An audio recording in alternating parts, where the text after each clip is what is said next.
you see by the dawn's early light what so proudly we hailed at the twilight's last gleaming, whose broad stripes and bright stars through the perilous fight o'er the ramparts we watched were so gallantly streaming, and the rocket's red glare, the bombs bursting in air, gave proof through the night that our flag was still there.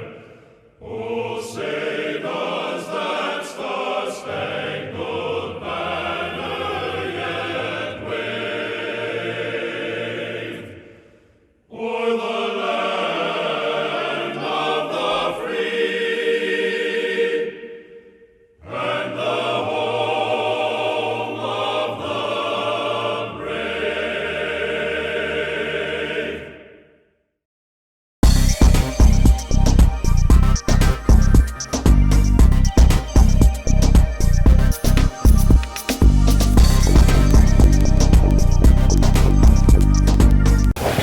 Good morning, gentlemen. Glad to see everybody here. I think we have a very, very special presentation today. We've invited the United States Coast Guard to come and talk to us. When we think of the Coast Guard, we think mainly of the coast, the East Coast, the Gulf Coast, and the West Coast. But another important part of the Coast Guard's mission is our major waterways internally into this country. They also do a lot of stuff around the world. In fact, the Coast Guard, as I was reading, has has a Navy that's larger than a lot of other countries in this world. They originally formed on the 4th of August in 1790 as the Reserve Marine. That's the original roots of the Coast Guard.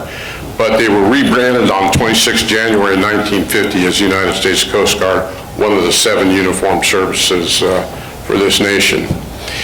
Here in Pittsburgh, we have a Coast Guard station, Uscg Pittsburgh. They have a ship, the Osage, and they're going to talk about, these gentlemen are going to talk about their careers in the Coast Guard. Coast Guard also has an academy like the Air Force and Navy and the Army and so forth in New London, Connecticut. Their main mission, and they'll talk more about this, is maritime security, search and rescue operations, law enforcement, particularly in these days, drug interdiction and so forth. But the major, I said, the major thing other than the coast are our river systems here, which they'll talk about. So today I'm honored to have DC-1 Casey Boyle, BM-1 Gerard Contreras, yes. Am I saying that right? And MK2 Dustin Koenig. So gentlemen, it's all yours.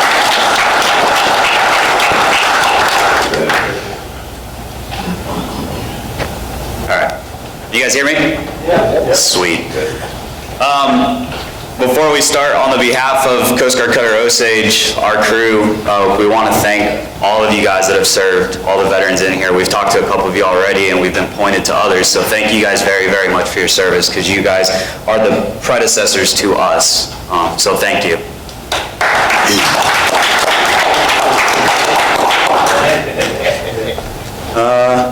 Like he said, I'm DC-1 Casey Boyle, it's BM-1 Gerard Contreras, and MK2 Dustin Koenig. You'll notice that one of us doesn't look like the other, and there's a reason for that. We'll explain later. But we wanted to kind of give you guys a facet of what we look like all throughout not only the country, but throughout the world. So, go ahead. So we're going to have a couple little talking points, nothing crazy. I wanted to keep it open to where we can kind of interject and where you guys can ask questions and we can try to answer them. I wanted to have kind of a base of what we were going to be talking about. So kind of the origins of the Coast Guard, the origins of the river service, origins of our cutter that's out of Swickley, PA, the service history of the members here, so myself, BM1 and MK2, and then questions at the end and any sea stories we have for you guys that you guys might want to hear. Go ahead. So, like Mark was saying, Coast Guard was established in 1790. At the time, it was the nation's only armed force on the sea until Congress launched the Department of the Navy in 1798. It was created by Treasury Secretary Alexander Hamilton. Yes, the guy from the music and the movies and the musical. My mom watched that and won't let me go throughout the day without asking me if I watched it again. It was named the Revenue Marine Service and later became the Revenue Cutter Service in 1915. And then after that, it was combined with the Life Saving Service and became the Coast Guard. Along with other organizations, we were folded in with Lighthouse Services, Bureau of Marine Inspections, and that kind of sets the precedence of our mission, how we went from being more of a seagoing military service for this country into being more of a seagoing safety net for this country.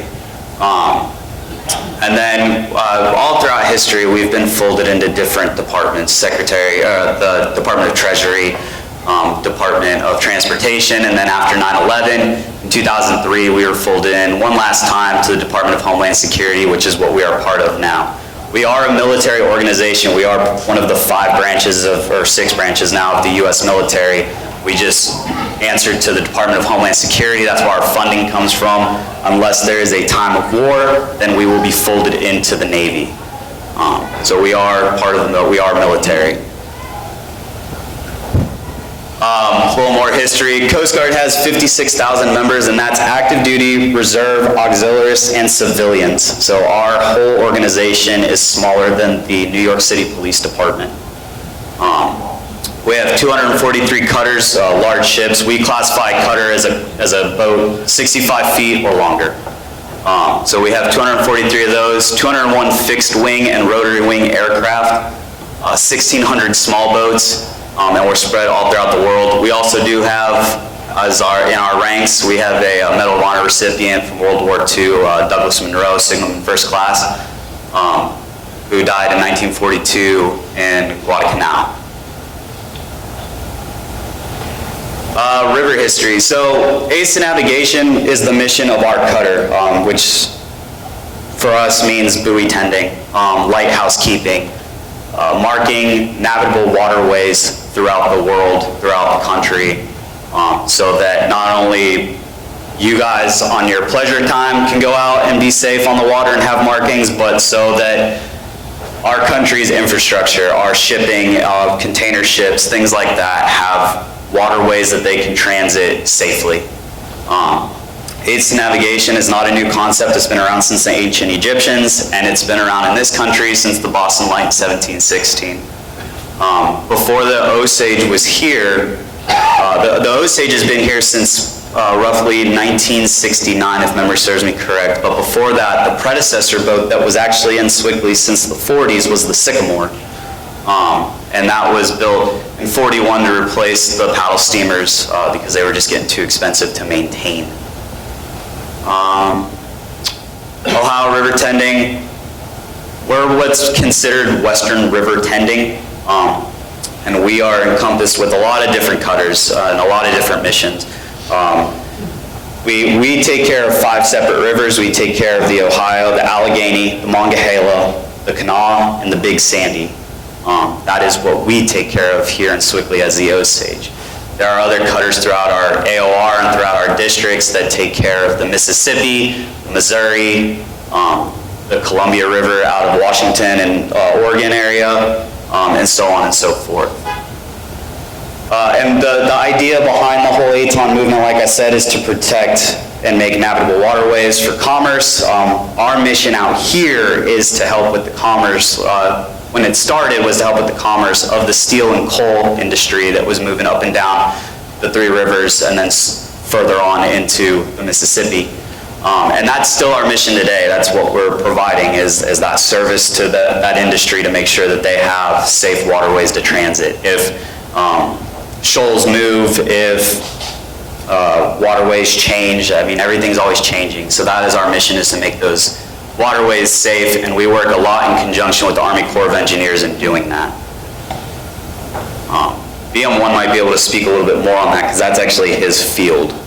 So I don't know if you have anything. I don't know if you have anything more to add on Aton. No, you pretty much hit it on the head. We are an Aton boat. Oh, sorry. We are an Aton boat, so when you're rolling down the river or driving on the side of it, you see our red and green buoys. We also aid the lights, or protect the lights, clear out trees that may block them, and if we get a storm and anything destroys the boards, day boards, we replace it and make sure that the commerce can still transit safely up and down the Ohio. Get a lot of calls to fix things too. Yeah, a lot of calls to fix things. We are constantly monitoring different computer systems where the mariners are able to put out broadcasts to us. We don't know that something's broken without the mariners because we don't cruise up and down the river 24 hours a day, 7 days a week. So when they are going through their normal route, if they see something that doesn't look right, they come to us and they tell us, hey, that buoy's not on station anymore, that light that's over at that bend is extinguished and we can't see. So then we know we need to go out there and fix it so that they have a safe transit throughout the rivers. Coast Guard Cutter Osage is a 65-foot tender that pushes a 100-foot construction barge. We have a crane on board, and we use that to move buoys around on deck, and then we deploy buoys off the side of the ship, and that's how we're marking the waterways. Think of it as we're just making lines in the road, but we're making them throughout the river. That's what we're doing. We're a crew of 15, so there's only 15 people on board of that whole 165 feet length of ship. We all sleep on board when we're underway. We do 2 separate trip lengths. We do what we call a north trip, which is where we would leave Swickley. We'll go up to the point. We'll go up to Allegheny to Old Lock 4. We'll turn around, come back to the point, and we'll go up the Monongahela to Morgantown, West Virginia. And we usually, sometimes we go through the lock and take care of some stuff, but usually we stop in Morgantown and we turn around and we come back. And that takes us about 7 days of transit to and from to take care of. And then we have, that was louder. And then we have what we call a south trip. Now it's gonna be us leaving Swickley and we'll go down the Ohio. And we go to just about before Cincinnati is probably the best description. We stop right before Cincinnati. On the way down, we'll go up the Kanawha River and we'll go up the Big Sandy River and take care of stuff up there. And then we turn around and come back. That takes us about 2 weeks to go. So the whole time we're underway, we're living on board. We have a cook. We have racks that we sleep in, and that's what we're doing. What was that? Sleep and work. Yeah, sleep and work. Sleep, eat, and work. Yeah. Our commanding officer, for those of you that are in the military, our commanding officer is enlisted. We're a completely enlisted crew. So our captain, our big dog, our big chief that drives the boat, makes all decisions, is an E8 in the Coast Guard. Our second in command is an E6, and our chief engineer is an E7. That's pretty much that. These are pictures of the cutter. If you guys have been on the river the last year, you'll notice that we have been gone for about 7 months. We were in dry dock down in Owensboro, Kentucky for about 7 months.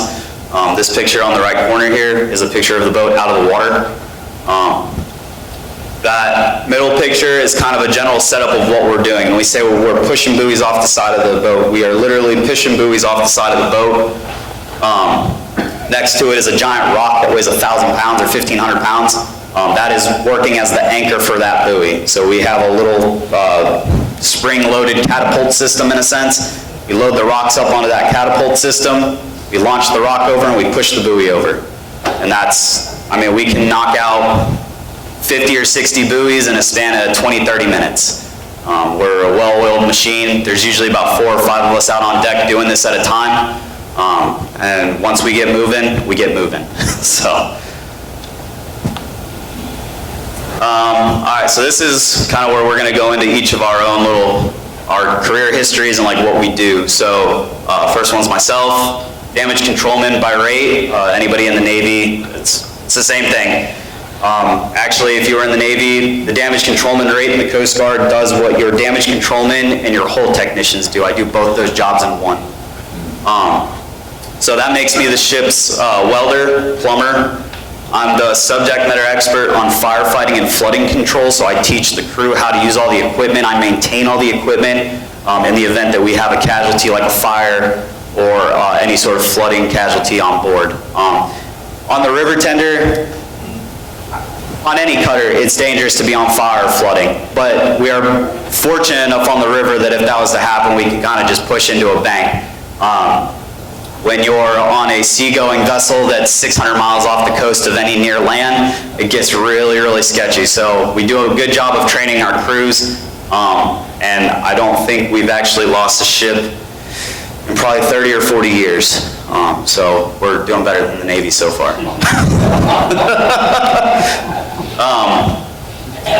I'm also the ship's carpenter and CB&R specialist. I'm not really worried about any sort of chemical or biological attacks on the rivers, but that's something that I can take with me to a larger cutter that might go into some dangerous waters. I joined the Coast Guard out of Las Vegas, Nevada on October 31st in 2011, or I shouldn't say I joined, that's when I went to boot camp, it was October 31st, 2011. So this Halloween I will have been in for 11 years.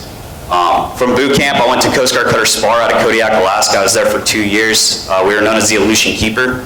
So we would travel from Kodiak, Alaska, all throughout the Aleutian chain. I've been up to North Pole, Alaska, Barrow, Alaska. I've been to Canada. I've been to the Russian island of Little Dimey.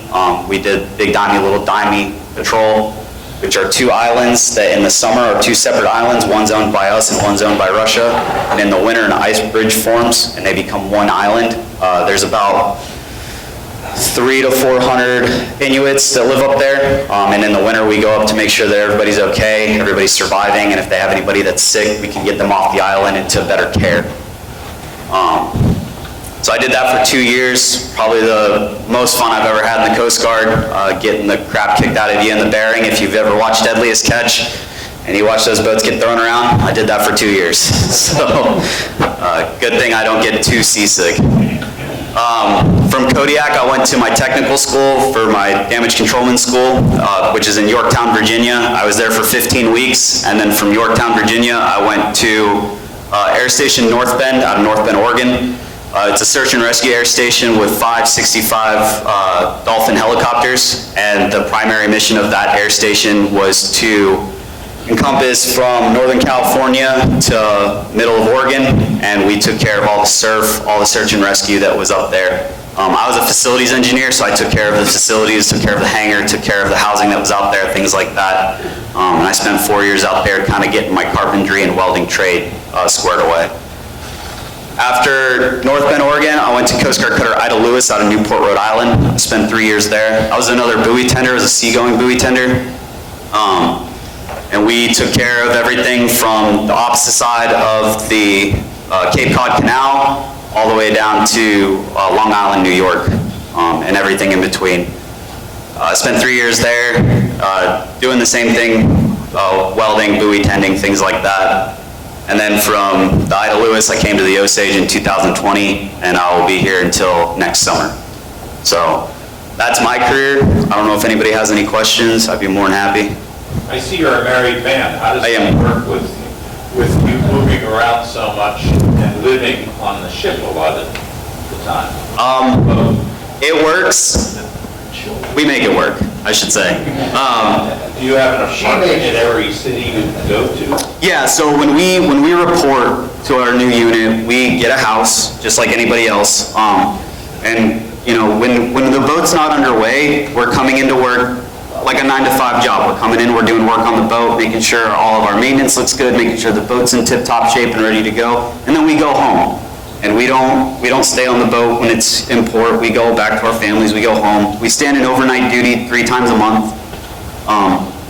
But when we go underway, my wife is at home by herself for that week or 2 weeks, or if you're on a bigger cutter, months at a time. And she's taking care of the house and keeping that home fronted, and then when we get back, we just go back to our normal lives. It sounds like they move you around an awful lot. Typical? Yeah, our tour lengths are anywhere from 2 to 4 years. Actually, there's a couple that are 6-year tours. But for the most part, There's a couple of tours that are also 1 year as well. Yep. But our typical tour length is anywhere from 2 to 4 years based off of marriage and the location of the unit. When I was in Alaska, it's considered an overseas, same with Guam, Puerto Rico, and Hawaii. So those tour lengths are shortened.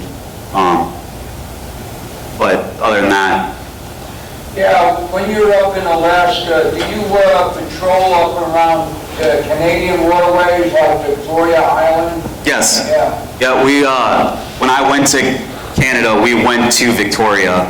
We did a joint op with the Canadian Coast Guard in the Prince William Sound, and that's what we were doing for about a week. And then they had their Coast Guard, their Canadian Coast Guard birthday, and they invited us there for a week to hang out and train and party.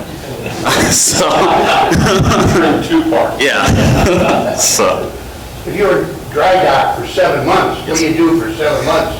And why did it take 7 months to fix it? that's a good question. The dry dock was actually only supposed to be about 2 months, but we gave a new shipyard a chance, and we learned that we will not be giving that shipyard another chance. But while we're up there, we all have abilities, or we all have specialties. So his specialties is going to be navigation and paint. He's our mechanical engineer, I'm the structural engineer.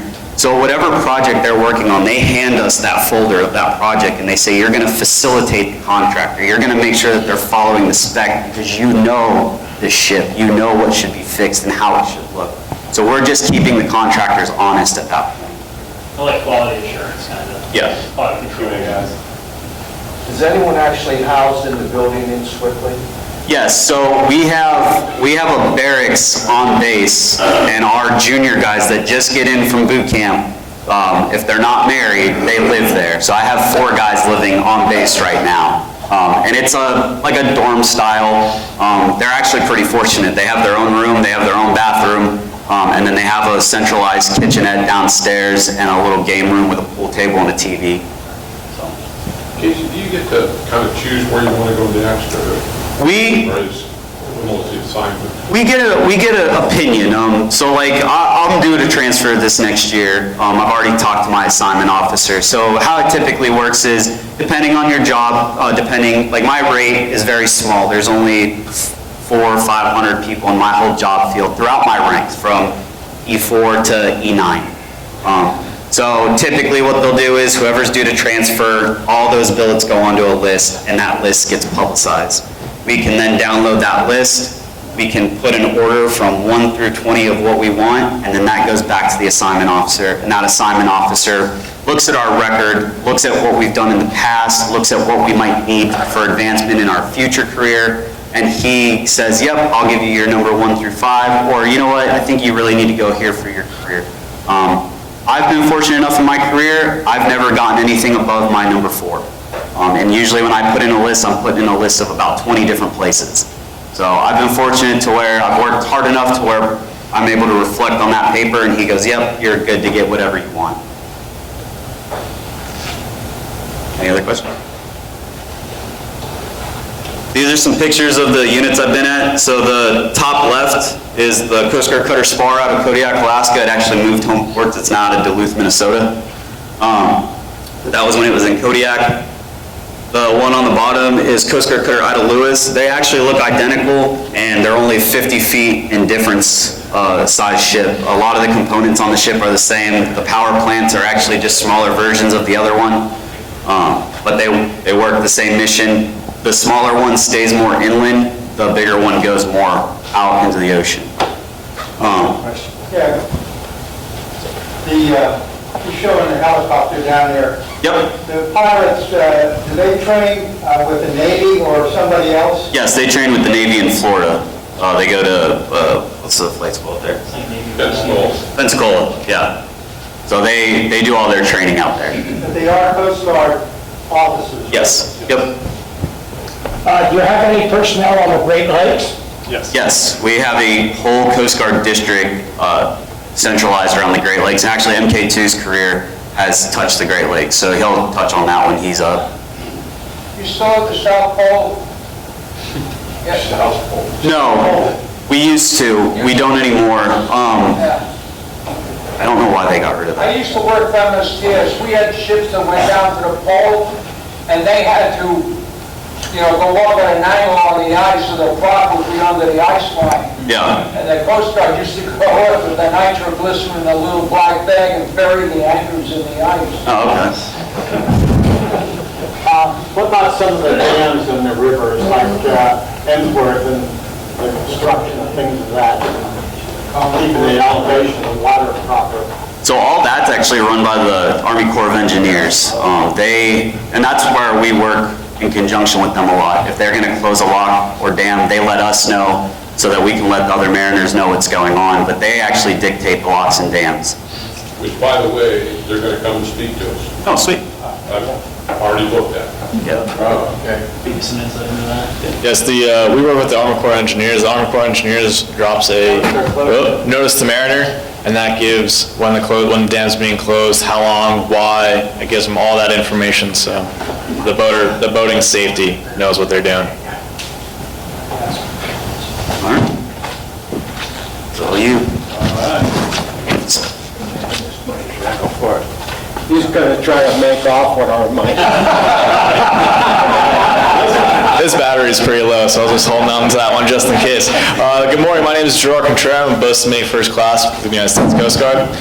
Joined in April 12th of 2012 from boot camp in Cape May. I went to the Coast Guard Cutter Decisive, which was stationed in Pascagoula, Mississippi.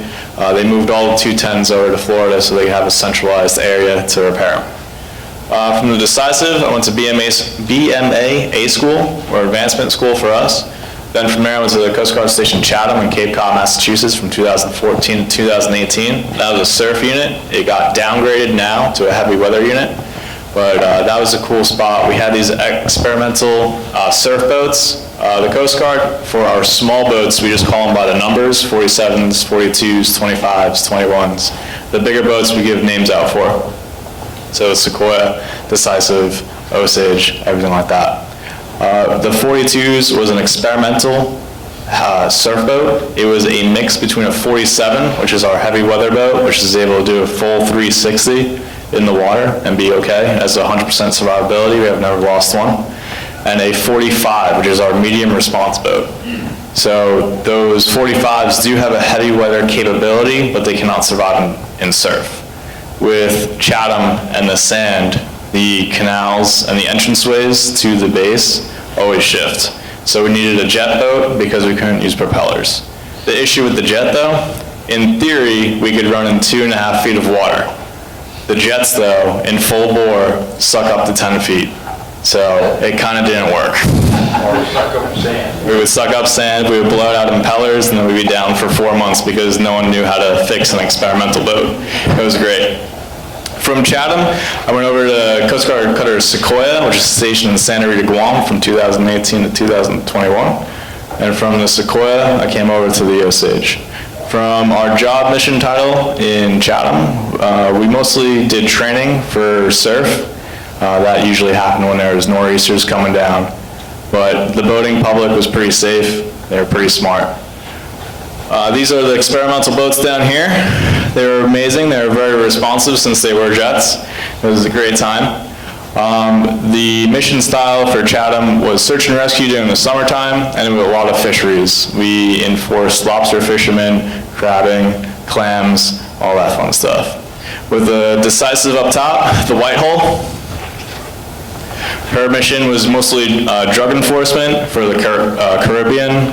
We worked with the Mexican Navy. We did a couple of stints in Guantanamo Bay. We popped over to Key West, very drastic spots. We did a stint in Haiti and a couple of tours around the Dominican Republic, and that was before the whole wet foot, dry foot. So we were doing a lot of migrants. Yes, sir. I was just curious, are your boats armed? Depending on where we are. The 210 up top, she had a 25 millimeter on the bow. She had 2 50 cals, and we could run two 240s off the back stern. We have a boarding team on that consisting of 12 people. They're armed with M4s, shotguns, and SIG 40 pistols. For the 42s down below, she was installed to have a 50 cal on the front, but 50 cal doesn't work against nor'easters, so we got rid of that. And we also had the Cape Cod MSST, or the Marine Safety and Security Teams. since they run the big guns, so we didn't really have to. We had a boarding team, and they had 2 M4s, about 10 rifles, and 2 shotguns. Off the 25, or the 225 right here, where the crane pedestal was, there was supposed to be a 25mm cannon off of that, but with our big flagstaff off the front, we couldn't really have it. So we had 2 50 cals in the front, 2 50 cals in the back, and we had a boarding team of about 8 people. They had 2 shotguns, 2 M4s, and a whole bunch of pistols. One more question. Yeah, go for it. Can anybody just join, do you have any kind of qualifications to join the Coast Guard? I mean, is there a big demand for entry into that? I don't know, you know, do you have to know how to swim? I guess.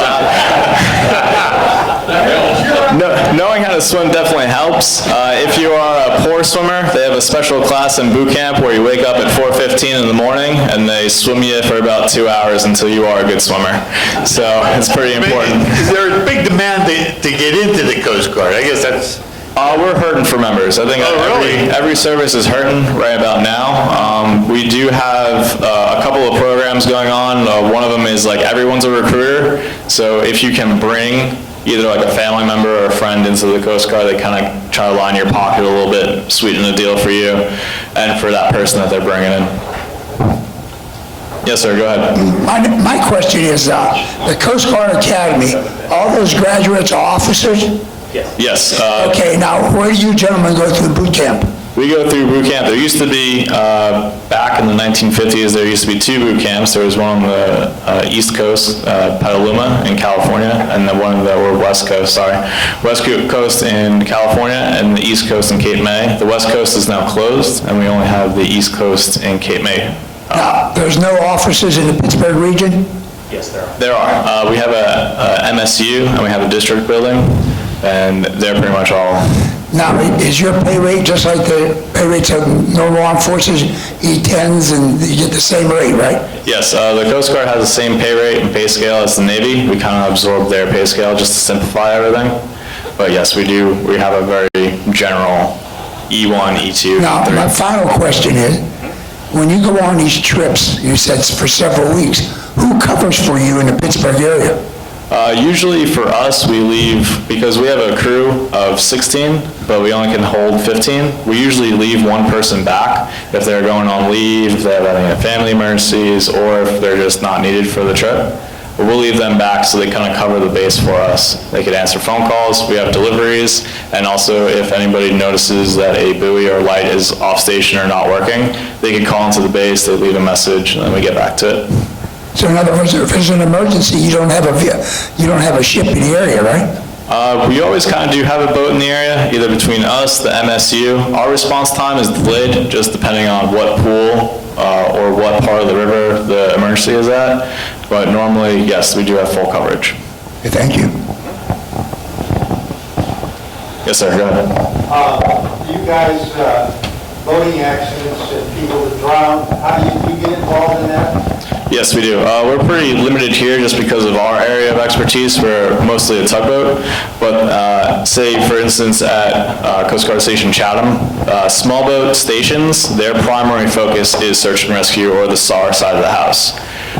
So with drowning victims and everything like that, we're working with either the harbor master, the local authorities. For us, for Cape Cod, and especially here, they probably have the same with either harbor master programs where it's a joint effort. Mostly, it's kind of like a dispatch call. Sector gets the call, or any entity, agency, monitors channel 16, which is our national hailing and distress channel. After that, the call goes out. You have fire, police, you have dive agencies. You have either CTOW or Towboat US, and you have us. So to any emergency, there's 6 agencies that are pretty much racing to get there. And then mostly, once all those agencies get to the same spot, it's not oh, we were here first. It's like, who has the most senior position? One time I know that Pittsburgh was like the largest inland port in the country. Where do we stand today in regards to that? That's a good question. I have no idea. I'm not too sure about that. That's not really our side of the house. I would ask a DOT member or something like that, Department of Transportation. To kind of answer both of your questions too at the same time, we're not the only Coast Guard entity in Pittsburgh. We're just a boat and a construction barge. There are 2 other units in Pittsburgh for the Coast Guard. There's the MSU, which we keep throwing that acronym out, which is Marine Safety Unit. They're out of Bridgeville, PA. There's also a station, Pittsburgh, a small boat station, Pittsburgh, out of Bridgeville as well, that just opened up last year. They just stood that up. So when we leave, as far as the search and rescue side of the house and any sort of law enforcement that's being done on the weekends for partiers and stuff like that, that's going to be the Marine Safety Unit that's going to launch their small boats, and they're going to patrol the waterways. We're strictly here to handle the buoys and things like that, but as far as any sort of boating casualty investigation, thing like that, that's all going to the Marine Safety Unit, which is out of Bridgeville. So there's 3 entities here. What is the one that's down on the point there on the north side, the floating little? It's the city police. Is that the city police? Yep. That runs that? We got a buoy over there. Do you still have the Eagle, the sailing ship? We do, yes. And the Coast Guard Academy is still up in Connecticut? Yes. It is, yes. Yeah. There's no river in Bridgeville.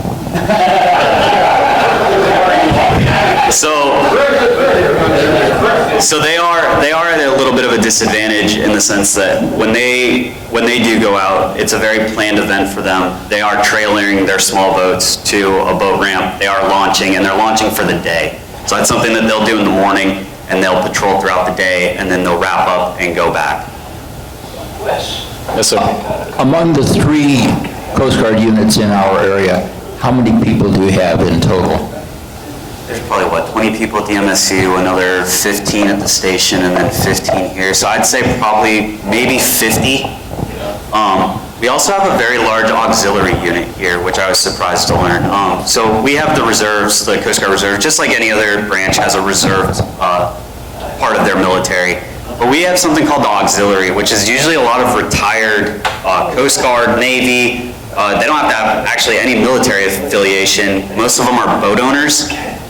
They go through an auxiliary program with the Coast Guard, and they kind of get deputized to be safety marshals in a sense. They'll take their own personal boats out. They will they have a modified Coast Guard uniform just like this, and they will perform vessel inspections, safety inspections, things like that throughout the area. And we actually have a pretty large auxiliary unit in Pittsburgh. So just because the Coast Guard boat isn't out doesn't mean that there's not a Coast Guard entity out on the water that's performing some sort of safety inspection. Just a story, about 25 or 30 years ago, I had a boat out right below the point and a nylon rope wrapped around my prop, and I'm disabled right in the middle of the channel, and a coal toe's coming down the Mon, and, without much maneuverability, and it's blowing his horn like mad, and I have a paddle trying to move this 30-foot boat out of the way, and my wife got on the radio, and she had a direct channel, I guess, to the Coast Guard. Yep. And at that time, you had a boat somewhere around where PNC Park is now, and it came out and got a rope on us, and when the tow coming down was about 100 yards away. And if it hadn't got there, I don't know what would have happened to us. But, so a lot of thanks to the Coast Guard. You guys... Yeah, hopefully. Your community is very fortunate too, and we were talking about this, I think we've all talked about this when we got here. It's not common, you guys have river rescue, which is not common. That's not a common thing in every American city, especially inland cities like this or harbor towns like Chatham and Newport, Rhode Island, and things like that. They are better situated in this area for that kind of rescue and assistance than we are, in the sense that they've been in this area for so long and they've established themselves for so long. 9 times out of 10, we're actually reaching out to them for help when it comes to stuff like that, because they can get to you guys a lot faster than we can, especially in that point area where the 3 rivers meet. Because of that's where they're stationed out of, they don't have to worry about going through the locks to get to you guys. With us, how do I say this? We're a group where Sorry, we had a question. Yes, go. Yeah, well, we used to, I belonged to a unit that used to hang glide off of Mount Washington for the regattas, and they had the auxiliary would go pick up the hang gliders when they went into the river. I guess that's where they were landed. We used to land at a point, and one of us, guy by the name of Uscg clipped somebody with a wing, and then they said, you can't land in a point anymore, you have to land in a river. So we used to put a inner tube in a river, and anybody hit the inner tube made $100. See, the Coast Guard, we're very fortunate. We're a small Department of Defense asset, but we have so many different alleyways and where we could assist and help the American public. So from this little slideshow, you can see like the different levels of our house, right? We have the white hole side of the house, which is our national security and our drug enforcement. We have our black hole side of the house, which is mostly aids to navigation. With that, we did do some high seas law enforcement, but it was different. We were out, we were going after the big three. We were going after human trafficking, whaling, and shark finning. We didn't really deal with drugs because high seas, we didn't have that. And then we have our search and rescue side of the house. And then on the other side of the house, we have Dustin over here that served overseas. And with that, I'll drop it off to him. Good morning, gentlemen. Last, but most definitely not least, is me. I'm machinery technician, second class, Dustin Koenig. DC-1 Boyle made this, and it kind of goes over some of my job titles, but I don't know if any of you served in the Navy, but there's a lot of specific jobs that the Navy has, like boiler mechanic, diesel mechanic, generator mechanic. Well, in the Coast Guard, we just have one job that does everything, and that's machinery technician. So he has written here that I'm the HVAC technician, oiler, hydraulic specialist, and all-around propulsion guru, mechanical engineer. That's true. A little church stuff, but true. I joined in the fall of 2014, originally from Milwaukee, Wisconsin.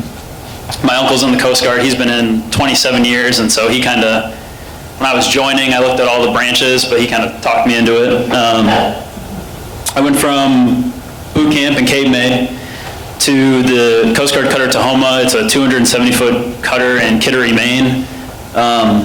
There's another 270 that was up there. They've changed home ports to Newport, Rhode Island now, I think, but there was another 270 up there and a 210, and they were at a naval submarine base, actually. And so we would do kind of two missions up there. So we would do like our northern fisheries patrol. So we talked about deadliest catch a little bit, some of the fishery boats that go out, and they didn't catch crab in Maine, but well, they do a little bit, but a lot of it was big fish, like off the coast. So we would go out there and we would do fisheries inspections on their vessels, make sure they have all the proper safety equipment, make sure they're not catching too much, make sure they're catching the right fish, make sure they're in the right area, all those kinds of things. And then the more exciting mission was we'd go south to the Caribbean. And in the Caribbean, we did a lot of counter-drug and counter-migrant operations. I'm trying to think. The counter-migrant operations was really important.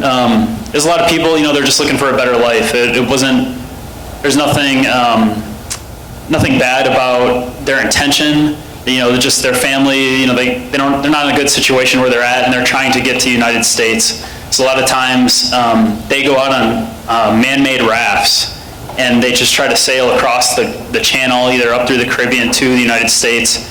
And these rafts are made so poorly that and they're so loaded down with people that it ends up falling on us as the U.S. Coast Guard to kind of come in and save them. They usually don't make the trip on these rafts, and so that's kind of an important job for us, is to just try to save these people so they don't, end up perishing in the Caribbean. And then two, kind of the more exciting thing is drug interdiction. So we had a picture of a helicopter up there before. That was one of our Dolphins, a smaller helicopter.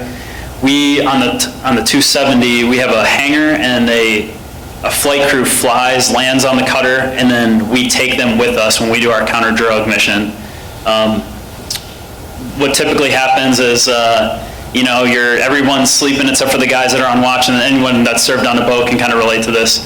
It's the middle of the night, everybody except for the guys that are staying to watch are sleeping, and then all the alarms go off because, they got a boat on the horizon and they think that they have drugs on board, so everybody's up, like, trying to pull their pants on and everything, get to where they're supposed to be, and anyways, the crew works like a well-oiled machine. We get a helicopter up, the helicopter kind of chases down the boat, whether the boat stops or not, depends on depends on who's driving that boat and if they want to make a bad decision or not. But anyways, in the end, we always get them, and then we usually detain them, and then we bring them back, and we work really closely on that boat with the Drug Enforcement Agency, the DEA. So we usually transfer anybody that we take into custody, and then any kind of drugs that we pick up, we'll transfer over to them too for incineration or to process them in the U.S. courts.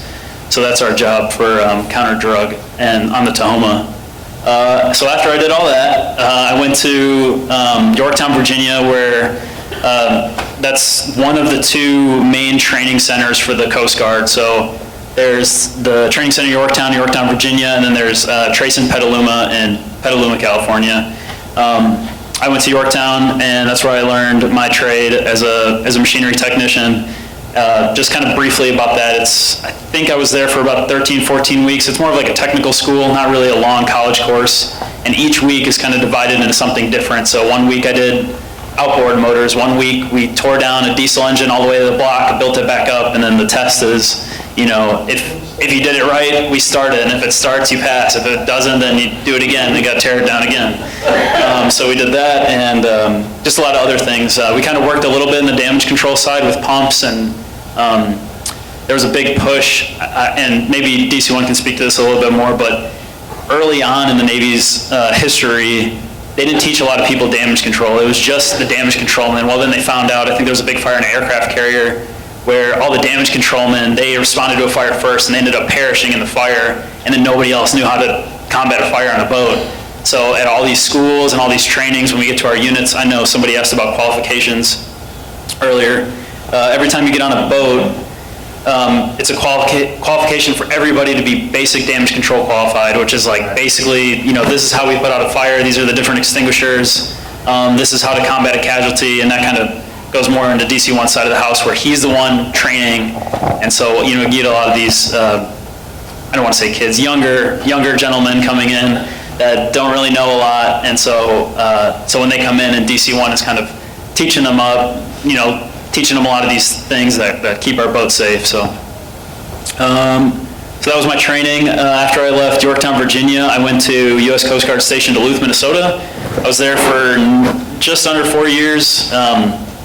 I know someone was talking about the Great Lakes. There's a huge presence on the Great Lakes. Between the rivers, and there's kind of a similarity there where not a lot of people think of, when people think about shipping, they think about the huge cargo ships like offshore, going back and forth, in the Pacific or off the East Coast. There's so much shipping in Duluth and in the Great Lakes especially, that we have to maintain the waterways for aids to navigation, and then also there's a lot of recreational traffic. So there we were more fortunate where the station is on the water, unlike here in Pittsburgh. But I was at the station there. There was a 225, another buoy tender, and then we had a small aids to navigation team that did some of the small minor aids in that area. The mission there was primarily search and rescue. Kind of like here, it's more of a small community, and you guys have river rescue. We had like a civilian rescue service there too. They did a great job, and usually kind of in these smaller communities, everybody that goes out on the water generally knows what they're doing, and if anything happens, it's usually a mistake.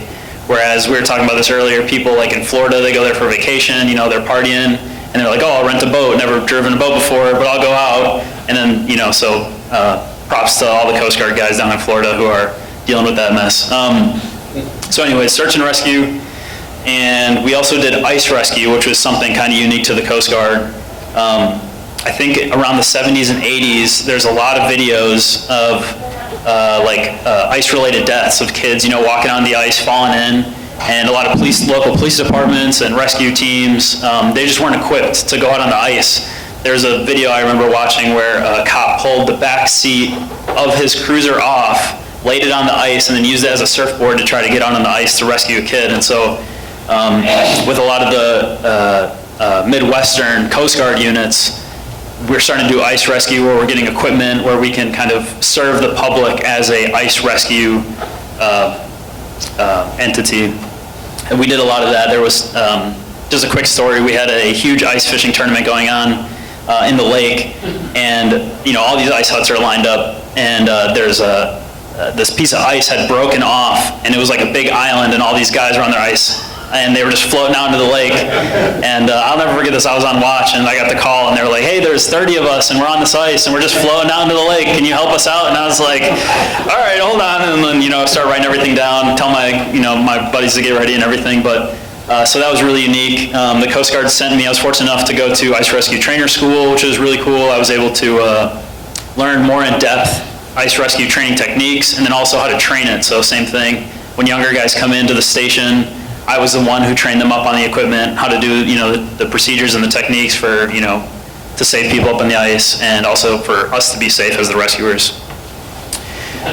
So that was, in short, my time in Duluth. After Duluth, I went to the U.S. Coast Guard cutter ADAC, which is a 110-foot patrol class cutter, and that was that's stationed in Manama, Bahrain, and that's for those of you that don't know, it's in the Persian Gulf, and it's an island nation just east of Saudi Arabia. So that's why I'm wearing this uniform also, a little different. The Coast Guard,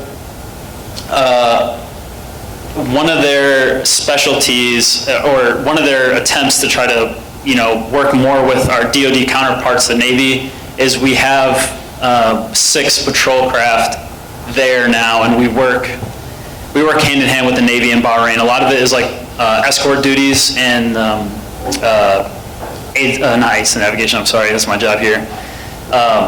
Security zones? What's that? Security zones? No, not security zones, I'm trying to think, I'm drawing a blank. We did a lot of escorts with the Navy, so the Navy had a lot of minesweepers and stuff like that from the Iraq-Afghanistan wars. And so we would work with the Navy and do escorts, and it was freedom of navigation that's coming back to me. So the Persian Gulf is considered international waters, but a lot of the countries over there don't treat it that way. They treat it as theirs. And so the Coast Guard, along with Navy and the Navy's 5th Fleet, we're over there, and that's kind of our presence there maintains that as international water. So that way other countries don't just say, "Hey, this is mine." So we would do a lot of escort duties and freedom of navigation.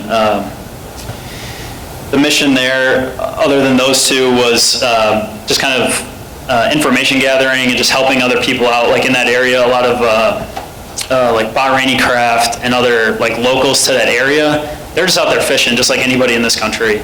And so unfortunately what happened is they were kind of getting bullied by other countries. So a big thing in the news was, Iran. We had a lot of encounters with Iran and their boats, and these poor fishermen, they're just out fishing, and Iranian boats would just come up on them, and they would say, "Hey, do you have any radio equipment or anything expensive?" And they did, and they would just take it off their boats and just leave them. And so they'd kind of, they didn't have a good relationship with the Iranians, but then we'd come along and we usually, talk with them, get this kind of information, and we pass that up along to the 5th Fleet, and so we kind of understood what was going on in the Persian Gulf. I'll leave it at that. After ADAC, I came to the Osage. It's a very old boat, but as a mechanic, is an opportunity for me to gain a lot of experience, because there's a lot of things that need to be fixed. So we kind of already went over the Osage mission, so I can turn it over to questions if you'd like. Go ahead, sir. So is your uniform a Navy uniform? Yes, sir. It's a Type 3, Navy Type 3, and the Coast Guard, so the uniform these guys are wearing are called ODUs, Operational Dress Uniform, and the Coast Guard has had them for, I can't remember when they started, but they've had them for ever since I've been in. The Coast Guard is starting to transition. I think they've approved the Navy Type 3, not the camo. It's this uniform, but in the navy blue, and we're kind of transitioning, but I'm sure as anyone that's served knows, any change in the military is long and debilitating, so. Go ahead in the back first. I have a question. Now, our territorial waters, if I'm not mistaken, is 200 miles off the coast, correct? Yes, sir, you're correct. Now, is your responsibility all the way out to the territorial waters? As from the Coast Guard in general? Yes. Yes, sir, yes. So maybe I can speak on the East Coast, and it's a little more prevalent on the West Coast with a lot of, I don't want to single out a certain country, but a lot of Chinese fishermen. I know it's on the West Coast. If they will patrol that 200 nautical mile line, I think it's called the EEZ, the Exclusive Economic Zone. and we'll patrol that line. So Chinese fishermen, they'll sail right on that line, and if there's nobody there, they'll dip in to our territorial waters, get, all the, because we have a lot of protection laws and stuff like that, try to facilitate a lot of good marine growth, so, try to sustain the fishing for So our that's the country. Coast Guard's responsibility out there, Yes, not sir. the Navy's. Yes, sir. No, the Navy, I'm sure the Navy helps with that, but the Navy, actually, this is something interesting. So the Coast Guard works with the Navy hand in hand with law enforcement, because if the Navy boards another vessel, it can be considered an act of war.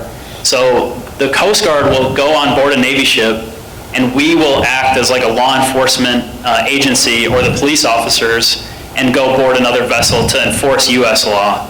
So that way, we're not going to war with anybody over some fish.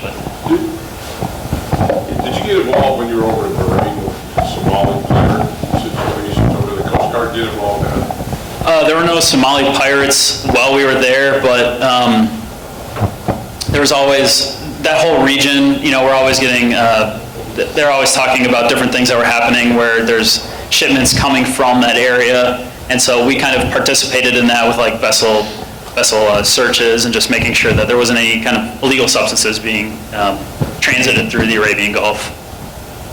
Go ahead, sir. You three are all very articulate and spirited. Have you worked as a team to do this before, a program like this? Just speaking? Yeah. No.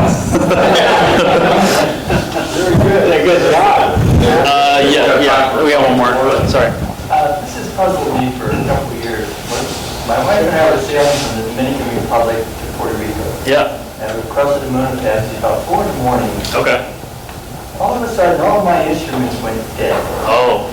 A Coast Guard truck, a very fast Coast Guard, came and circled me, left, and my instruments popped back up again. Is it possible for you to shut down someone's instruments like that? From my experience, no. I do not have any experience with us being able to have that capability, but 90% of the time, our instruments work like that. yeah. They just shut down. Or your instruments are better than ours, so. You want to say something? Yes. You still use the sextant? We do. Yeah. Yeah, we actually do. Yeah. It's pretty good. It works pretty good. What about the Bermuda Triangle? Do you have loss of direction or compass irregularities when you go? We swung there a few times, and normally we have about 3 or 4 backup systems to our primary 2 systems, and we are fine. Sir, with the question in the back, we have a different group called a LEADET, or a Law Enforcement Detachment Team.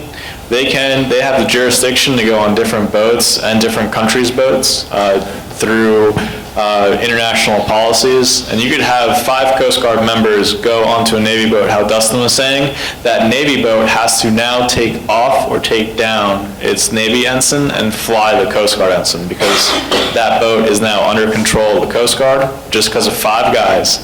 And that now is a law enforcement boat and an attachment of us to go out and do this international law. Yes, sir. You were talking about enforcing territorial waters. One of you were Guam. Yes.